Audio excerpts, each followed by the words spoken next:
तो हमारे बीसीसीआई के सेक्रेटरी मिस्टर जय शाह ने कोई भी क्लैरिटी देने से मना कर दिया है रोहित शर्मा को regarding his future T20 roles. कहने का तात्पर्य यह है कि भाई कोई तुम्हारा हम क्लैरिटी नहीं दे सकते, तुम T20 वर्ल्ड कप में कंसिडर भी किए जा रहे हो कि नहीं।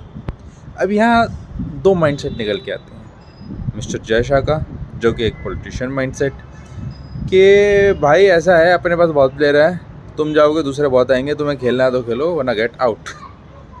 और यहाँ दूसरी साइकोलॉजी निकल के आती है रोहित शर्मा जी की, और हमें ये रियलाइज़ करना रहेगा कि Rohit Sharma is 36-37 years old, although world cup को सिर्फ 6 महीने बाकी हैं।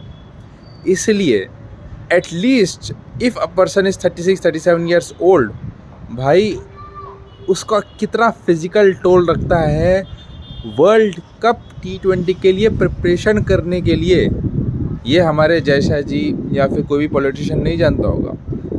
एक क्रिकेटर का माइंडसेट सिर्फ क्रिकेटर ही समझ सकता है, एक पॉलिटिशियन नहीं समझ सकता। इसलिए एक क्रिकेटर को कितना त्याग करना पड़ता है, एक यंग एज में त्याग करना is different, but at the age of 36-37 years old, जहाँ पे लाइफ की सर्टेनिटी नहीं होती कभी कभार, वहाँ पे इंसान को ये सर्टेनिटी नहीं दी जा रही कि भाई उसे कंसिडर भी किया जा रहा है कि नहीं, क्या वो कितना टोल ले सकता है, किस हिसाब से उसको त्याग करने पड़ेंगे, किस हिसाब से प्रिपरेशन करनी पड़ेगी, किस मेंटल स्टेट से उसे गुजरना पड़ेगा, तैयारी करनी है नहीं करनी है। उसी के बीच में हमने तो जी अपनी अकड़ दिखानी है, हमने अपनी पॉलिटिक्स दिखानी है नहीं। 100% मैं तो ये कहता हूँ कि बीसीसीआई का लास्ट मोमेंट तक माइंडसेट चेंज करने की अनुमति है, लेकिन एक क्लैरिटी भी होनी चाहिए प्लेयर्स और मैनेजमेंट के बीच। प्लेयर्स बिल्कुल भी ब्लाइंड साइडेड नहीं होने चाहिए, क्योंकि ये शायद मैनेजमेंट की इनसेंसिटिविटी होगी कि प्लेयर्स को इंसान ना समझना। हज़ार तरीके की साइकोलॉजिकल प्रॉब्लम्स लेके चल रहा होता है क्रिकेटर, हर चीज़ का त्याग कर रहा होता है एक क्रिकेटर, लेकिन साथ में कम से कम उसे इतनी क्लैरिटी तो होनी चाहिए, खासकर एक 36-37 ईयर्स के प्लेयर को, कि भाई मैं कंसिडर भी करा जा रहा हूँ कि नहीं। इससे अच्छा मैं अपनी बच्चों के साथ ज़्यादा वक्त ना गुजार लूँ, उससे अच्छा मैं अपनी वाइफ को थोड़ा टाइम ना दे दूँ। मैंने आधी ज़िंदगी क्रिकेट को दे दी है, तो क्या मैं आगे क्रिकेट में खेलने भी वाला हूँ। एक प्लेयर को कितना फिट होना पड़ता है आजकल की क्रिकेट खेलने के लिए।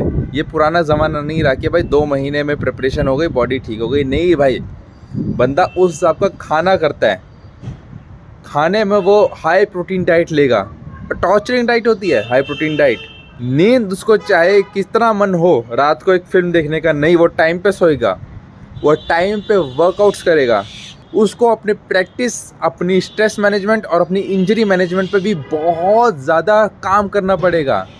एक यंगस्टर्स के लिए ये सब करना आसान होता है, लेकिन एक 36-37 साल के इंसान के लिए बहुत ज़्यादा मुश्किल।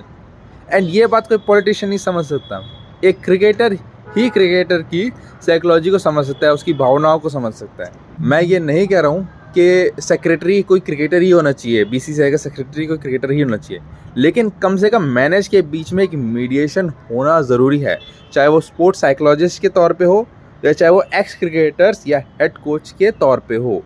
मीडिएशन होना बहुत ज़रूरी है। अगर आप एक पॉलिटिशियन के हाथ में पावर दोगे, उसे पॉलिटिक्स करनी तो आती है लेकिन क्रिकेट खेलना नहीं आता है, तो बिल्कुल एक मीडिएशन मुझे लगता है होना चाहिए, जो प्लेयर्स को क्लैरिटी दे सके और प्लेयर की भावनाएं समझ सके, ऐसे इनसेंसिटिवली बयानबाजी ना करे, पॉलिटिक्स ना खेले। Thank you very much.